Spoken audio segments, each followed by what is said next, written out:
In the last 2 decades, rapid developments in technology have led to dramatic changes in many industries. This is especially true in the case of marketing and advertising. But for Eric Morley, the president and co-founder of BlueC, a customer-focused approach and a willingness to learn and grow has helped him build an advertising agency that is still successful after 20 years in business. Hey guys, this is Jessica Watts, and this episode of Sea Life is brought to you by Stark in the OC. Here we share the stories, struggles, and triumphs of CEOs of the brands we all know and love. If you listen to your podcast on iTunes, don't forget to hit the subscribe button and give us a 5-star rating. If you have an Amazon Echo, just say, Alexa, open AnyPod and play the Sea Life podcast. What's up, everyone? This is another episode of the Sea Life. Learn from everyone you can. Learn of what your interests are. Yeah, I was making $3.75 an hour. That's what it looked like. Being an entrepreneur is like jumping off a cliff and building a plane on the way down. We know the names, we recognize the brands, but how do CEOs and entrepreneurs build successful companies? That is the story we want to tell.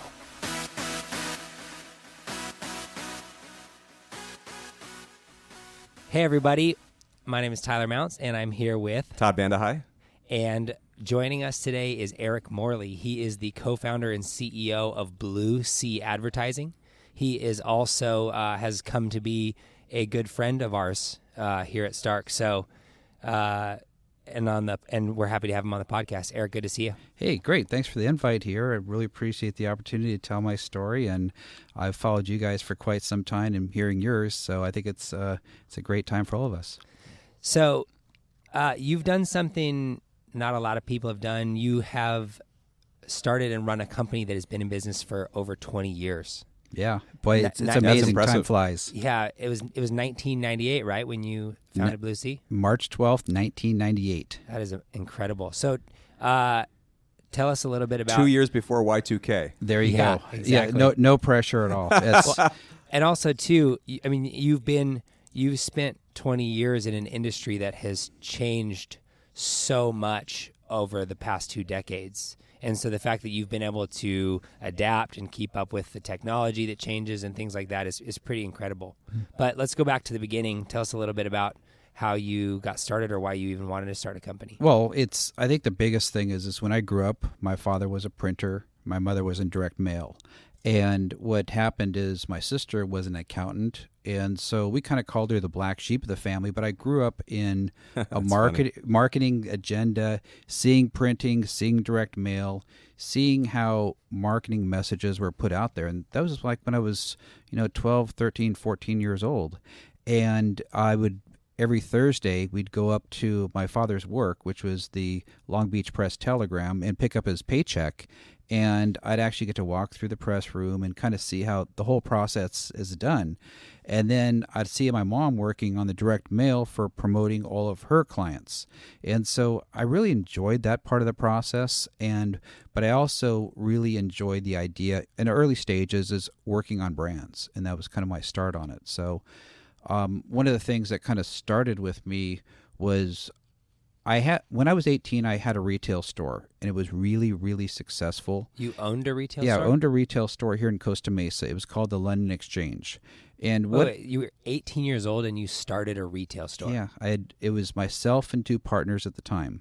And one of the things we had... Just some buddies? It was actually it was high school friends. And you just graduated? Yes. Were you planning to go to college? So my thing was that when you leave high school, you really don't know what you're doing. So we started this retail store. I know. Go figure. It's but the idea was we started this retail store. It very grassroots, very growth oriented, and built it really strong for 2 years. During that period of time I went to Orange Coast College just to kind of go find myself. And with this retail store, it grew so fast, and it was an interesting community, which was really tied into the music community and kind of the whole fashion community and everything that's happening within Orange County music during that time. So at that point, we grew the store. What were you guys selling? Okay, so it's called the London Exchange. London Exchange. So the key thing was that it was everything from the music movement, the punk music movement of Orange County. And so it's a lot of clothing from Los Angeles, a lot of clothing from England, like a big push in what the kids wanted at that time. And so we started at a 200 square foot office, and through that year we grew it to like a 1,200 square foot with a wholesale division. And at 18, you didn't really know what you were doing.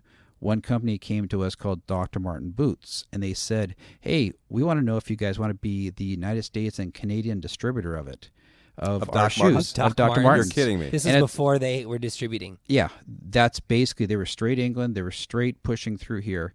And at that point, it's like, no, I'm kind of happy with what we're doing here. And it's like, oh, man, really blew that one. So kind of like when you think of like non-successes or failures or closing a door and saying no, that was kind of like the biggest impact of my life back then. And 2 years later is actually a friend of mine picked up the distribution on it, and he basically has ridden this wave for the longest time now and has been really, really successful on it. But our whole focus is a lot of the kids in the market really wanted the apparel. They wanted that vibe, that whole thing. Records was a big deal back then. Music was a big deal. We built a relationship with one of the biggest ticketing companies and promoters, Golden Voice at the time. And so their whole push was, we don't want to go through Ticketmaster because Ticketmaster is going to charge us too much. Can you distribute our tickets? So we did that. And that, our trade out is every time that a band would come to town that we'd sell the tickets, we had the opportunity to have an in-store with that band. And so that's kind of how it started. It was like a lifestyle. It was store. a Beyond lifestyle. Absolutely, yes. And so, and that was, quite a few years ago. But after that I had a falling out with the partners on it, and I decided to sell my share of the business on it and take that money and go to college. And when I was in junior college, I was like, I was really kind of going down this accounting route and like operations. I really love business operations. And so I did the accounting route, and I'm going, I'm really not into this, but okay, it's a job. And so then I took an advertising class and go, hey, you know what? I actually like this. I like the idea of brands. I love the idea of creating marketing messages. And I love the idea of really getting to know people in general and why they do things. And so at that point, I went to San Diego to go to school for my business degree at USD.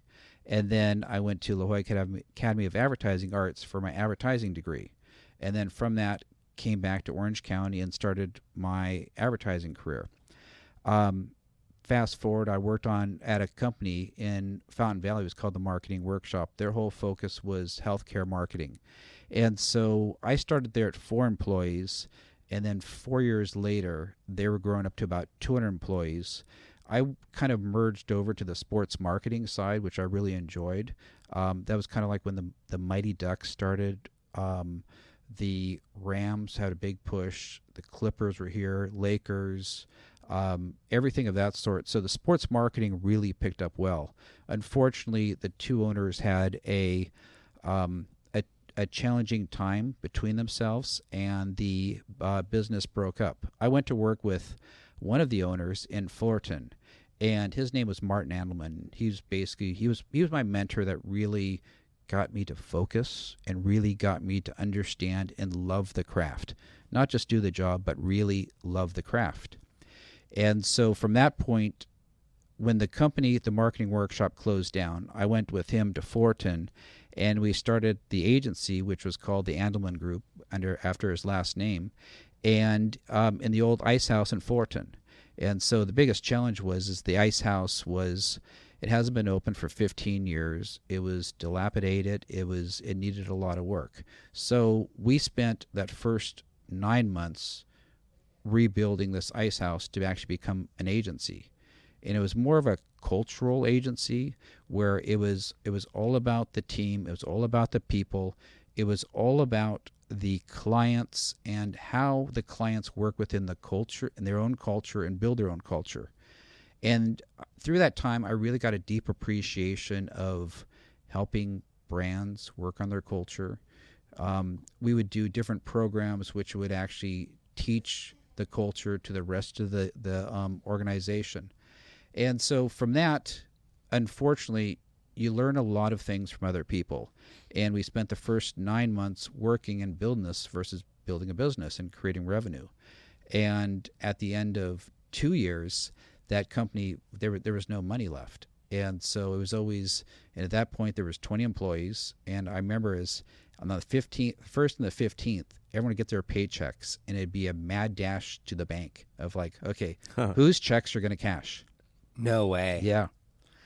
It got you to be really scrappy, and it got you to be really, really creative. Sounds stressful. It was stressful, but I really learned a lot from that experience is that anything can be done. You figure it out. It doesn't matter what the end run's going to be, but ultimately at the end of the day is my personal opinion is like, yeah, we all need a paycheck. We need that commerce. But it's all these experiences and all these opportunities that these bring.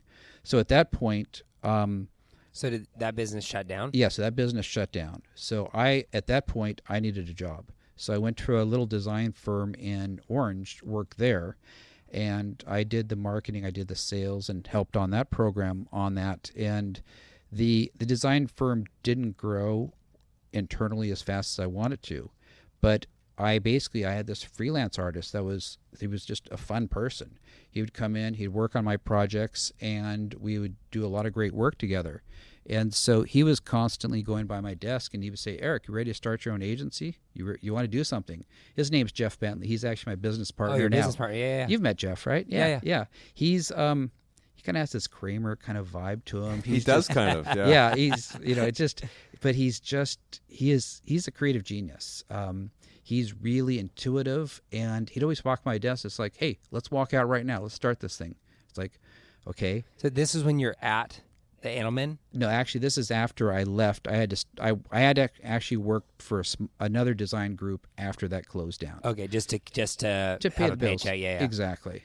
And so you met him at this other firm, right? And that was when you guys would kind of talk about starting something together. Yeah. So it got to a point where I had the largest client in the agency, and I really wasn't getting support from the agency from a creative standpoint. What was the client? Okay, it was a PPO client, and I'd prefer not to say because I'm still working with them. So okay. But what happens? You're still working with them. Still working with them. Your first client, 20 years later. Yeah. Wow. I mean, it's kind of funny because on that same subject is I truly believe is that I've seen these my clients when they were single. Now I've grown up with them and they're married, having kids, and now their kids are having kids, which is kind of a cool experience through the whole thing.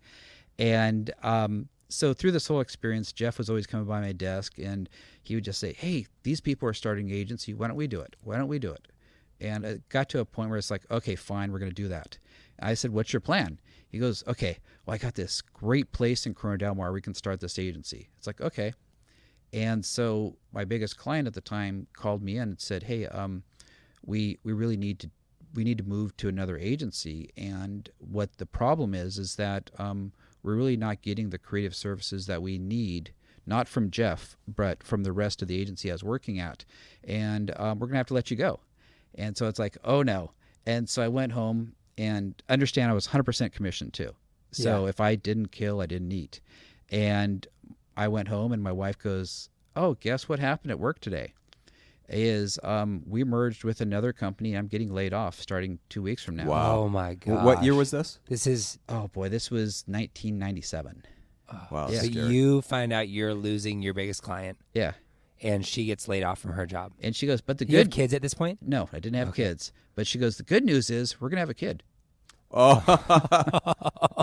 So one of the things is that I spoke to Jeff and I said, hey, Jeff, I really need your help. Here's where my life is. And he goes, I say, I really need your help with this client. I don't care what it's going to take. I can make payments to you. I can cut you into a percentage of the business or do whatever. I just need a yes. Just help me. And he goes, oh, it's like, okay, well, what do you want to do? It's like, well, I just need to show a really good, solid campaign for them, which will take them into the next quarter. And he goes, okay, that's great. And it was Friday.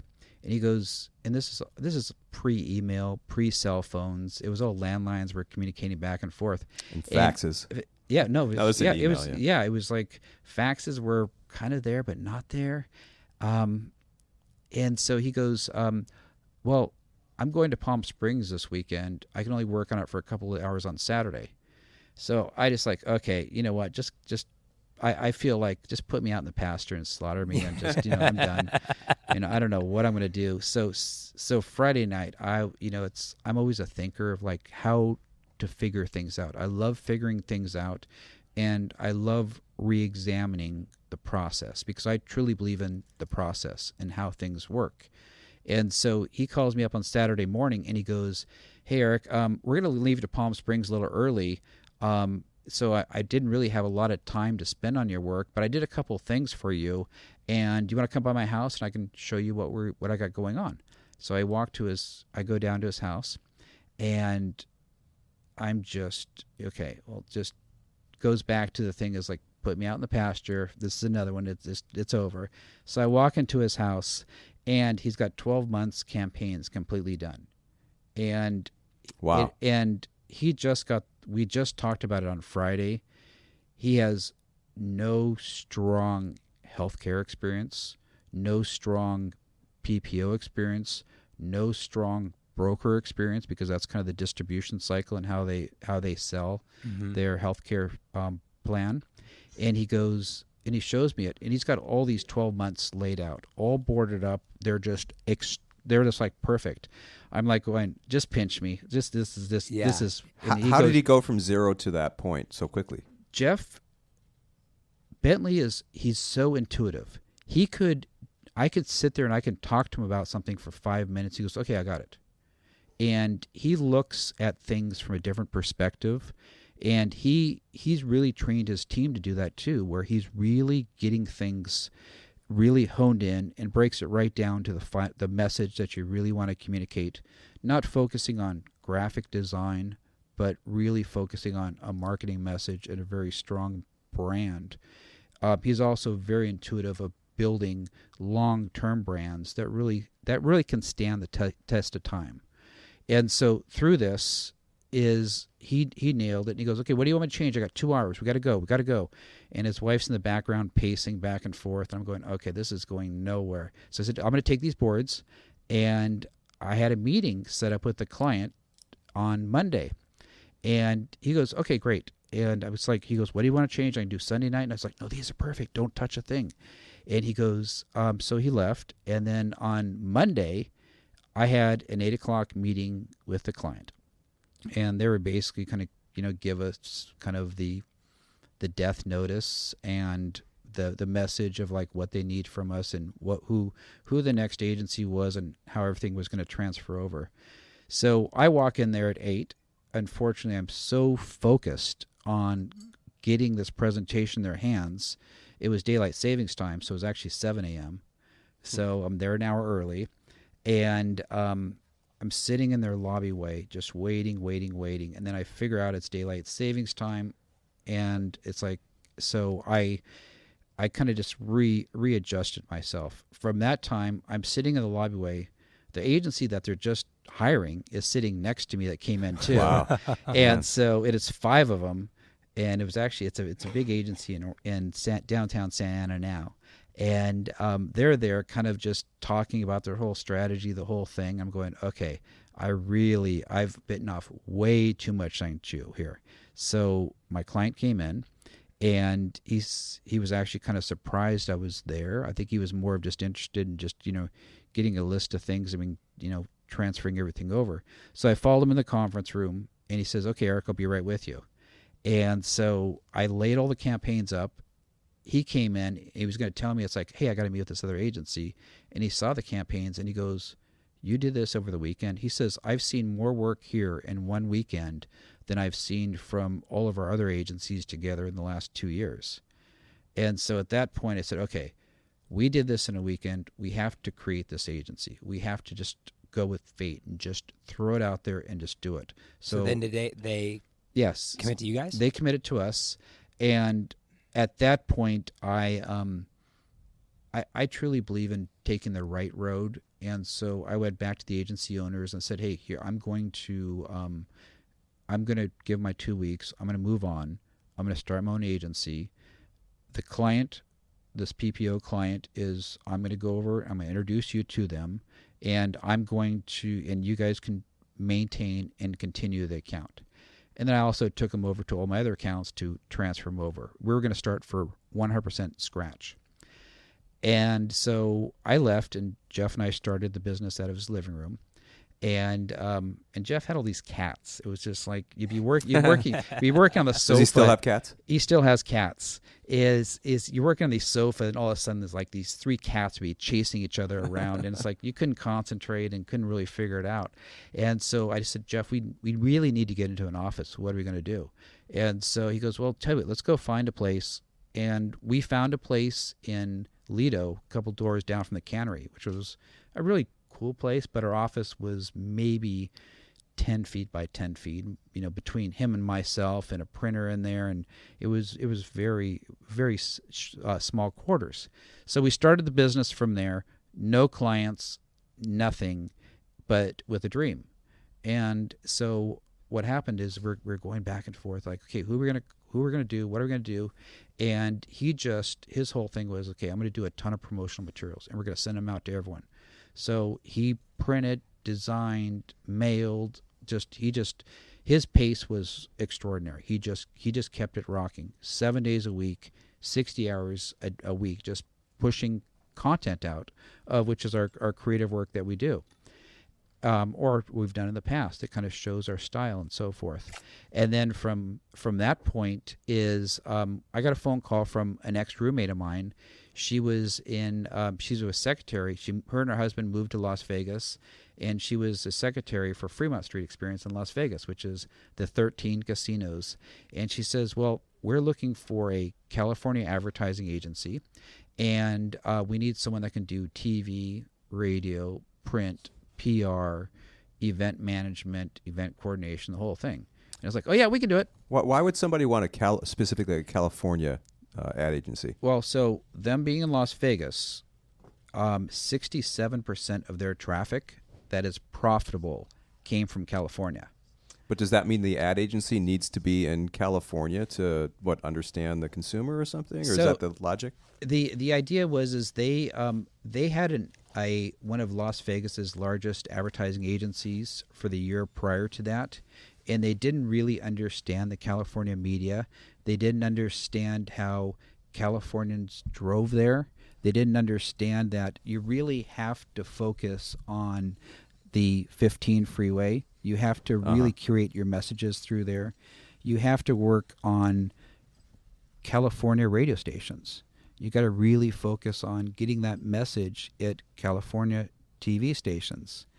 And they're really focused on doing major market work with the understanding, with their focus was, let's get the locals there first and create traffic, and then everyone else is going to come. So they look to us to really bring this California flair to it, and then also integrate into anything like U.S. Open, which was actually called the OP Pro back then, and create programs. And the OP Pro, like as in Ocean Pacific? Ocean Pacific. Really? The bring back machine. Wow. Yeah. That's now it's the Vans. The Vans Pro. Yeah. So at this point, so now you have a company. Mm-hmm. Are you BlueC at this point? No, actually, we were called the company we rented the space from was called Topspin Promotions. And so he goes, hey, you guys can be the advertising side because I do all the promotions for Fox Sports. And I need someone to do all our creative, all our packaging, all our mailings, and so forth. So we created just that sub part of the business. Didn't ever progress anything further than that. So we didn't change that point. We didn't change over to BlueC. And so we were at this location for 2 years. And then unfortunately, so anyways, back to Fremont Street. Let me start with that story. Is they were our first client, and they basically called us up and said, you need to do a spec campaign, and you need to come out and and see us. So it's like, okay, this is another one of those where it's like you just throw it out there, you bring it 100% and see what falls. So we were actually in that office for a month and a half before we got this call going. So we've already maxed out our credit cards. my wife's due in probably 4 months. Oh, geez. We begged, borrowed everything. And so went out there, and I remember flying out there with this portfolio of spec work to show them exactly how we're going to take them from where they're at right now to being the number one destination downtown in Las Vegas.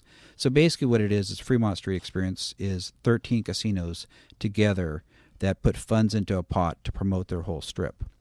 And then so in working through their process on it is Steve Wynn came up with the idea is he goes, what we're going to do is we're going to build gondolas going through the whole area and to really kind of get people really excited about it.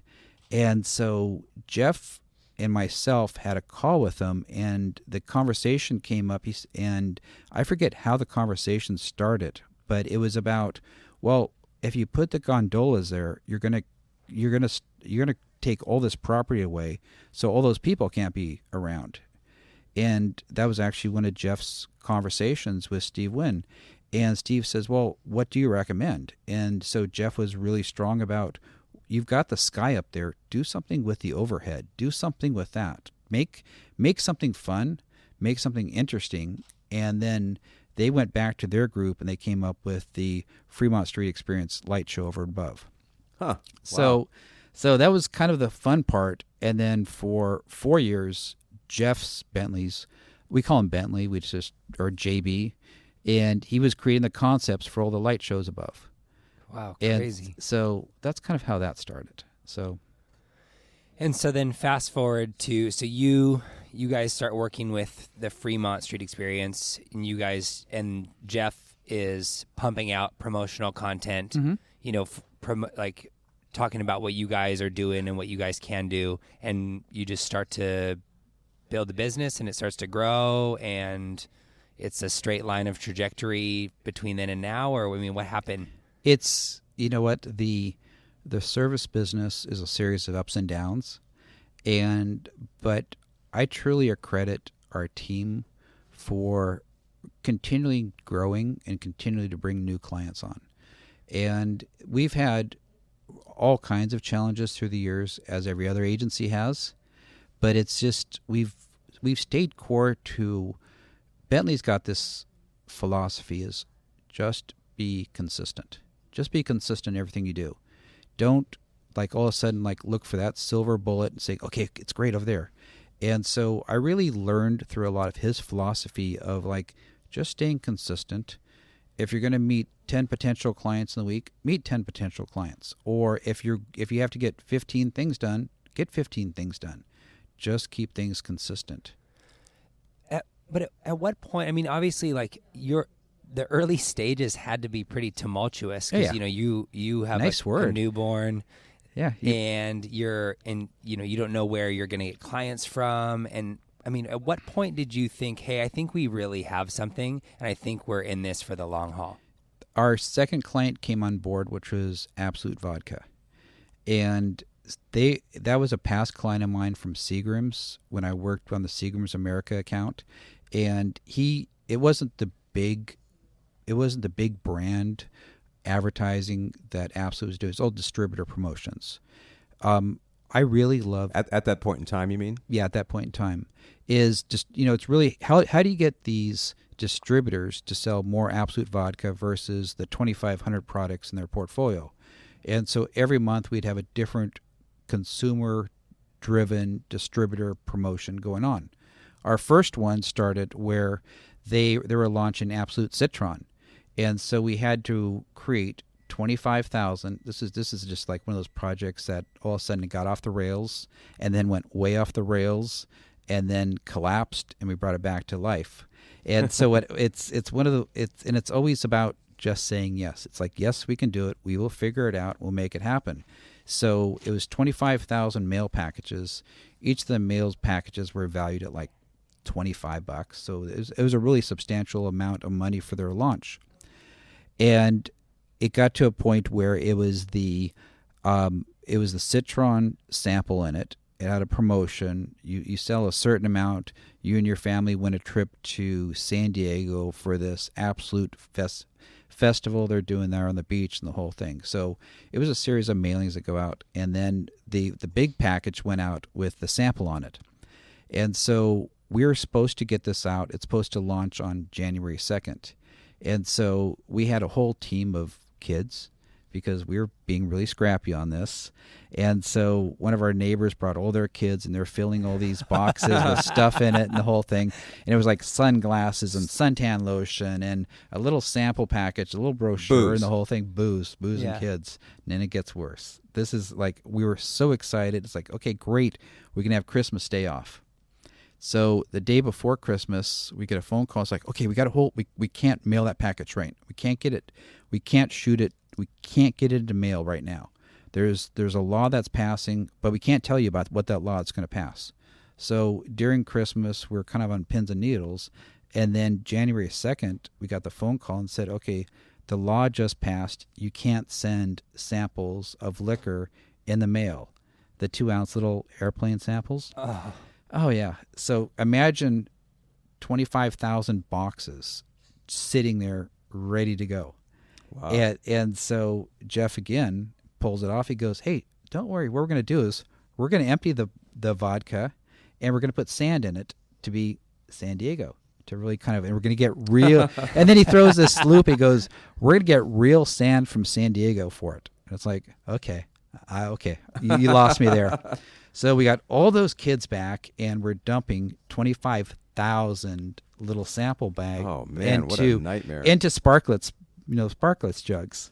So we have hundreds of those Sparklet jugs. Hundreds, all laid out on this whole patio. And so what happens is then we have to let them dry for a couple of days so the moisture goes out of it. And then we've got these kids back, and they're filling these bottles with sand. And so we were like funnel champions. It's like we had paper funnels, plastic funnels, broken funnel. It's like, and these kids were there all night, and they were champs. I was like, okay, we're gonna do it. They had the music playing. Child labor. It was child. Yeah, it was child. But this was the 90s. You were able to get away with that. And so we played the music, and it's like, of course Jeff's he's very intuitive, so he'd have ice cream breaks, and he'd bring ice cream there, and we did a barbecue for the kids, and they just kept on going. So we had about 30 kids just doing this. It was awesome. And so then we got it out, and based upon that change of just saying yes and making it happen. And so from that time, we continued doing promotions for Absolut, and brought on from our next client was Hyundai Motor America. And so it kind of it kept on growing with great names. So. And so, but I mean, you guys started in 98, so you guys went through the .com crash, you guys went through the Great Recession. Mm-hmm. I mean, was this all just, I mean, you mentioned earlier the focus on consistency. Mm-hmm. Was that just the game plan through all these ups and downs, is just stay consistent? And I mean, you obviously had brands like, I know you guys have worked with Monster, Yeah. you had large brands that you were representing. Mm-hmm.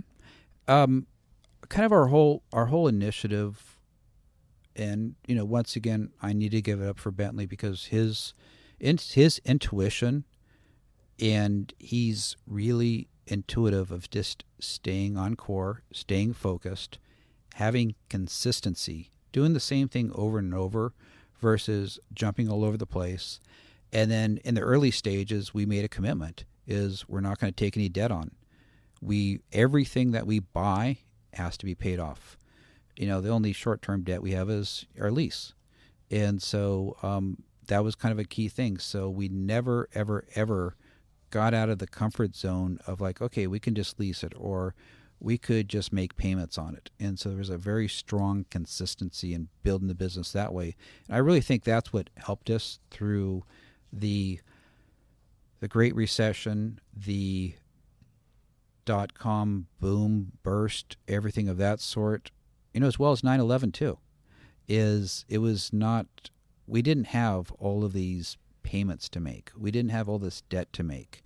And that was very, very important to, both of us. And then 5 years into the business at that point, I had 5 years into the business, I had 3 kids three boys at that time. And he had 2 kids. And so we really had to be responsible and really did it well. And a point of is that we're not working for ourselves. We're working for our families, and we're working for our employees' families, and everything has to be done right. And so it was important. And then processes were, our consistency in our processes were very, very important, is that it was all about believing in the process and making it happen. So that's how we started. Awesome. So you guys don't fill bottles with sand anymore. No, I do miss those times, though. Tell us a little bit about what you're doing now, what BlueC is doing now, and what it looks like. So BlueC is kind of, it's an interesting time. And I truly believe this is an empowered time for people to do things themselves, the do-it-yourself.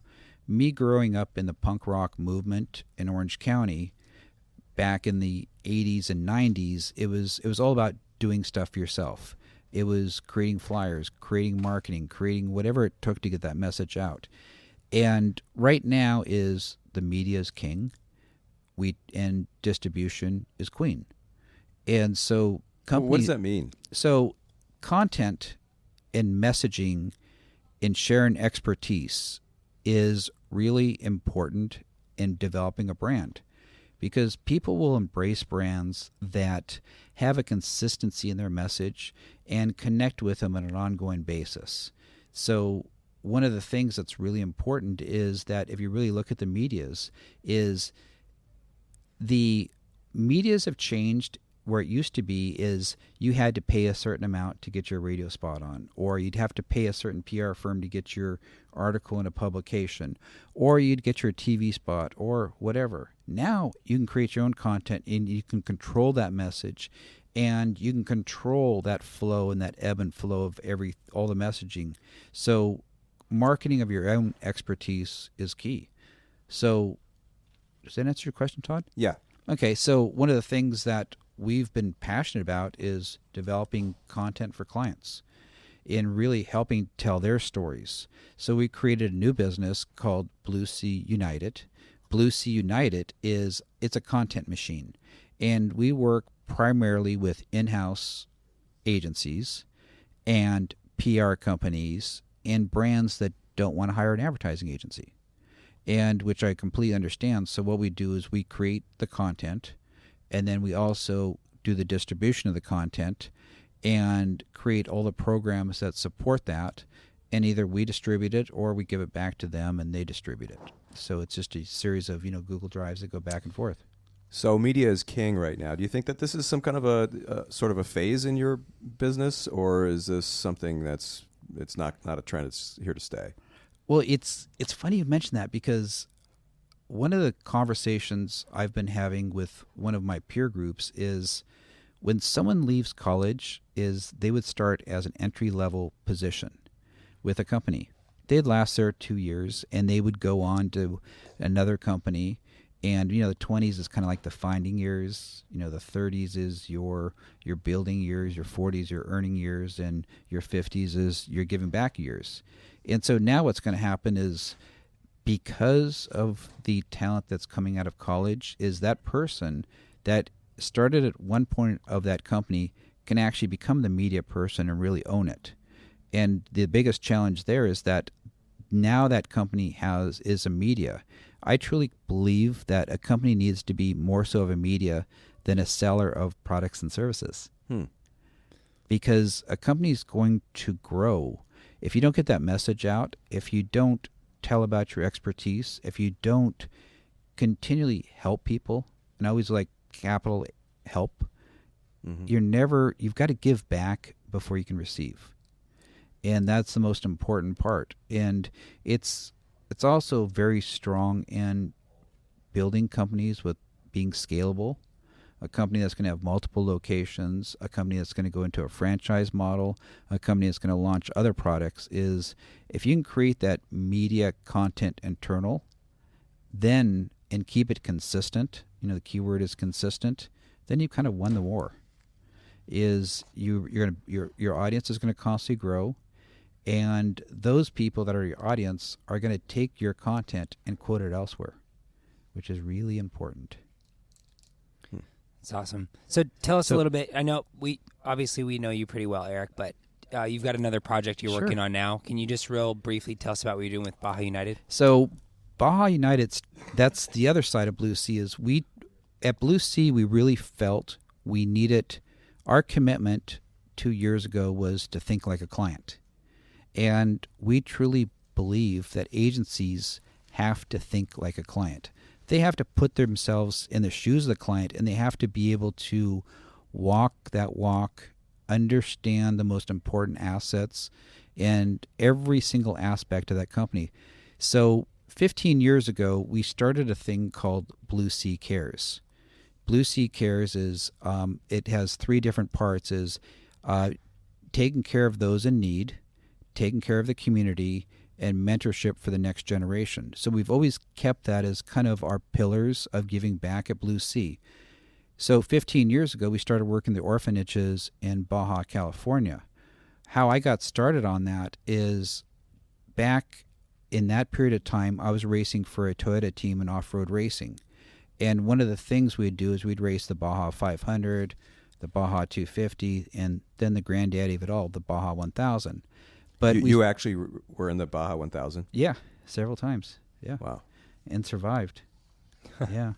It's one of the most amazing things ever. It's kind of like your world turns upside down for 50 hours straight, and you have no clue of where you're at, and you're consistently driving through day, night. Wow. The sun coming up, the sun going down. You pee on the fly? Well, no. What you do is you have a catheter. Seriously? Serious? Yeah. Oh Yeah. my gosh. It's You not. put It's a not catheter into your penis. So it's like a condom, and then it has the tube going out on, not inside. Like not hospital where you jam it in your... Urethra? Yeah. No, it always throws people for a loop. And then what you do is you drill a hole in the bottom of the floorboard, and you put the tube there, and that's kind of how that works.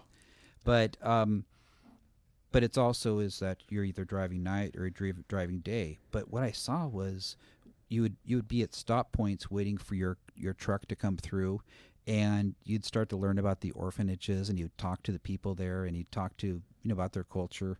And first of all, people in Mexico are the most amazing people ever. They're just really true. They're really true, and there's nothing hidden, and it's awesome down there.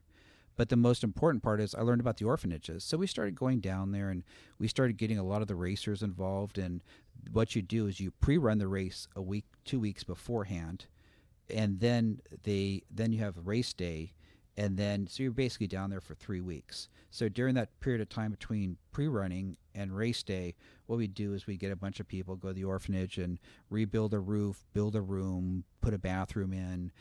We'd get everyone to put $100 into a pot, and we'd all get trucks, and we'd go down to Costco, buy all kinds of supplies, food, and et cetera, and bring it there, and fill these, just help them out. So that was kind of a big thing we did. So then we worked with Wahoo's Fish Tacos and Monster Energy and created a thing called Wahoo's Baja Support Run, powered by Monster Energy.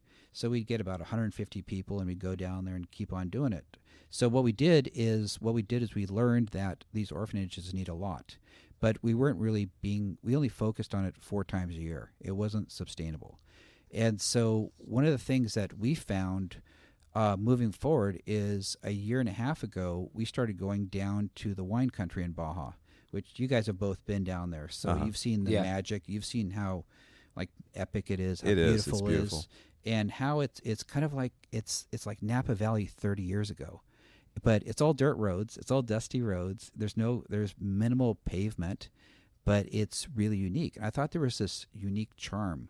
So my wife and I went there, and ironically enough is we fell in love with the thing, and we fell in love with the whole Valle, bought all this wine back, and we weren't wine drinkers at the time, but we wanted to gift it and do different things with it.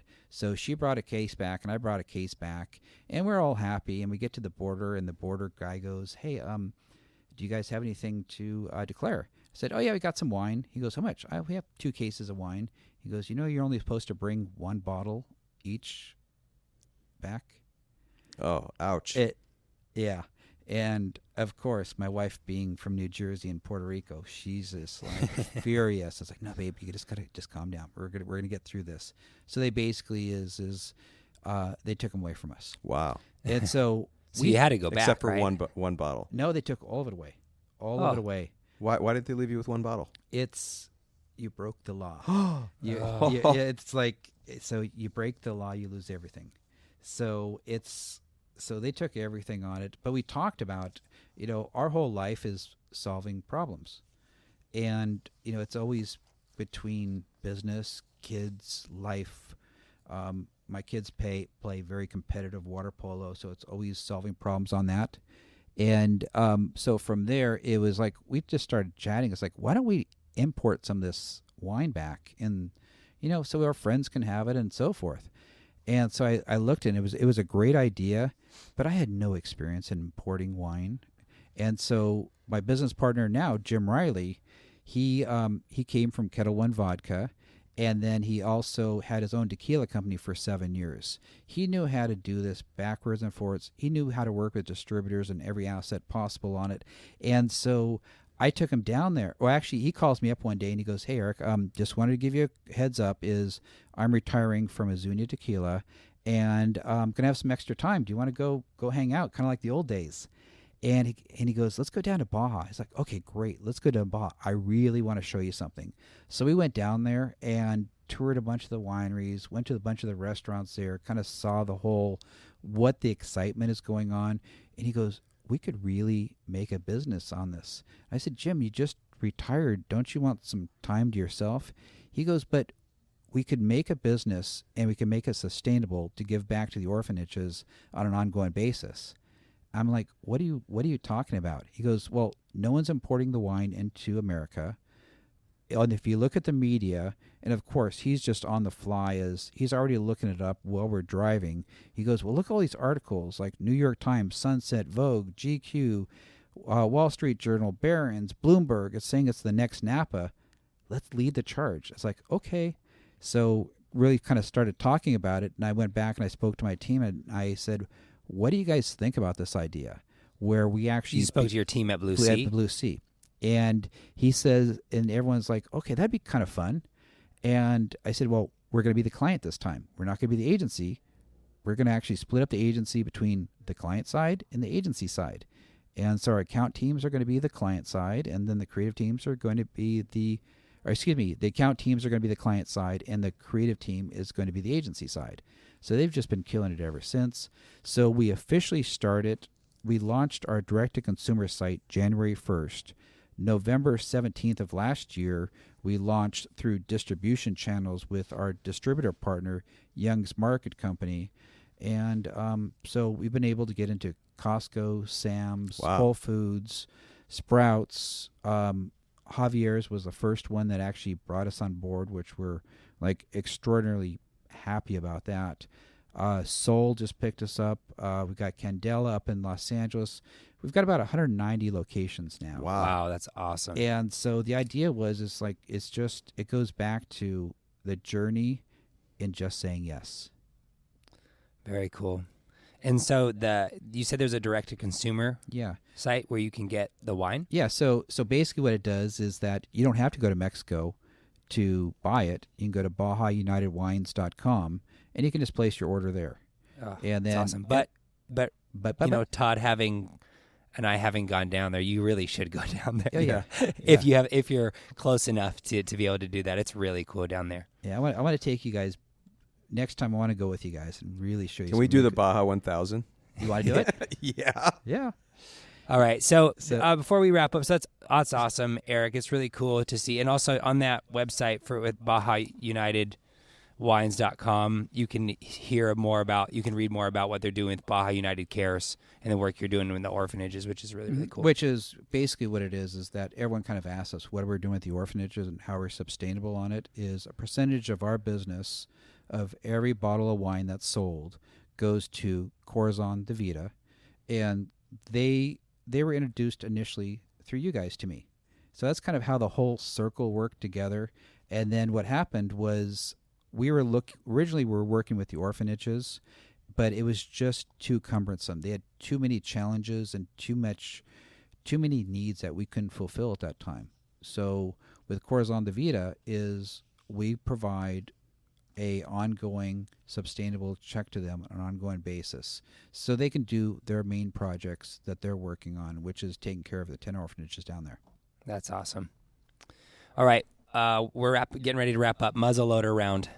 So we've got a few questions that we'll go through fairly quickly, but we'll have a little time to muzzle. How did you get that name? Yeah, well, it's kind of like rapid fire, but we don't want to go too fast. There you go. So we'll fire off a question, then like you put the gunpowder in and reload, and so you have some time to answer questions. Well, thank you for that one. What have you accomplished in your business that you're most proud of?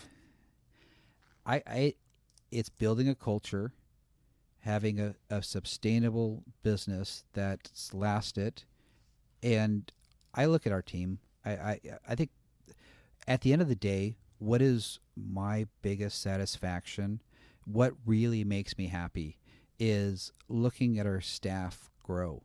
And our staff that started with us, 5 years ago, and now they're running the place, which is amazing. It's because they have a passion, not just for a paycheck, but for the craft. I mean, they're showing me things that are like, wow, you can do that? Like, yeah, you can do that. And they are, each and every one has their own skill set, but they're all driven by the passion for the craft and the passion to help brands grow. And they'll argue and they'll fight and they will really try to really state their case on each and every project and what we're doing.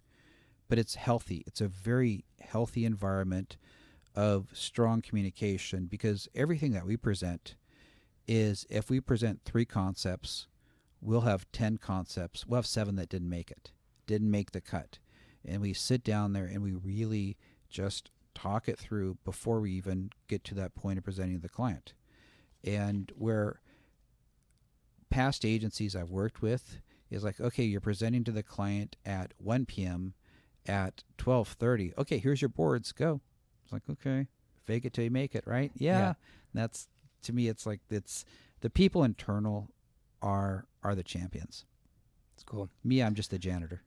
If you could go back in time, what would you tell the younger version of yourself? Patience, be humble, go meet as many people out there as possible, have a mentor. And it's really interesting because I also encourage too is that, like, I have 5 mentors in my life for different aspects of my business journey. And it's kind of funny because a lot of people in business don't have mentors. And I always say, it's like, you know what? If you've got a marketing problem, just give me a call, shoot me an email. We'll grab coffee.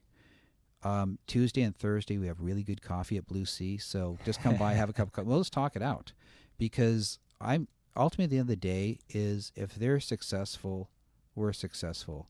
And we just really, that's a very key part of it. What are you reading, listening to, subscribe to currently for personal or professional development? So actually I just bought a new book last night. Just got it. It's called The Business of Expertise by David Baker. He has a company in Nashville called Recourses, and we've talked back and forth. I've seen him speak many times, and his whole initiative is that we're not in a business of providing products and services anymore. We're in the products of providing expertise. And when you have expertise, the most important part is communicating that expertise and how you communicate it strategically versus being a shotgun approach or not having everything in alignment. And so that's the book I'm reading right now. That sounds interesting. Yeah. And what are some of the habits, routines you have to stay on top of your game?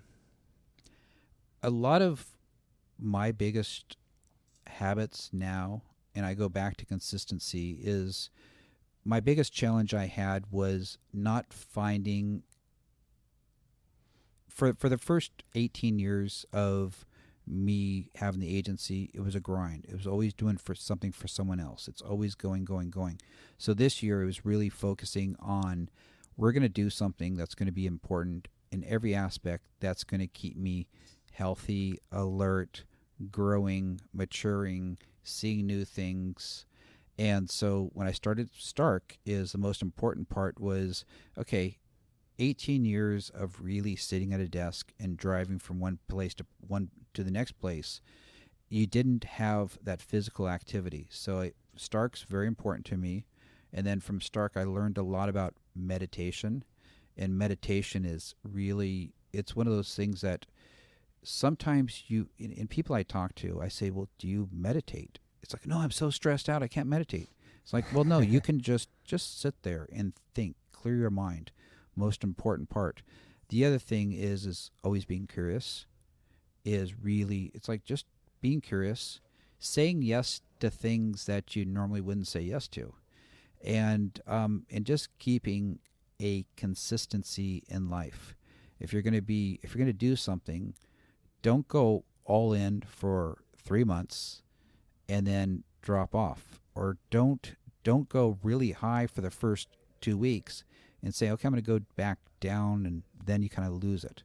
The same thing as reading is, my favorite thing is podcasts right now, is really listening to podcasts, because I love listening to other people's opinions. And I love the idea of, if I'm driving somewhere, or if I'm walking, or if I'm waiting, whatever it is I can actually hear a really strong specialist that has expertise in what they talk about and learn from it. So the other thing is learning from other people is so important. Very cool. Well, Eric, thanks for sharing. It's been awesome hearing about your story, everything from your punk rock retail store to the work you're doing in Baja. It's been pretty awesome.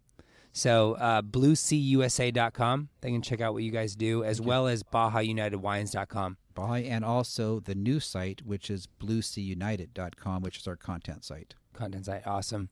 And really good coffee at BlueC in Costa Mesa on Tuesdays and Thursdays. There you go. All right, thanks for coming out, brother. All right, thanks Eric. Appreciate it.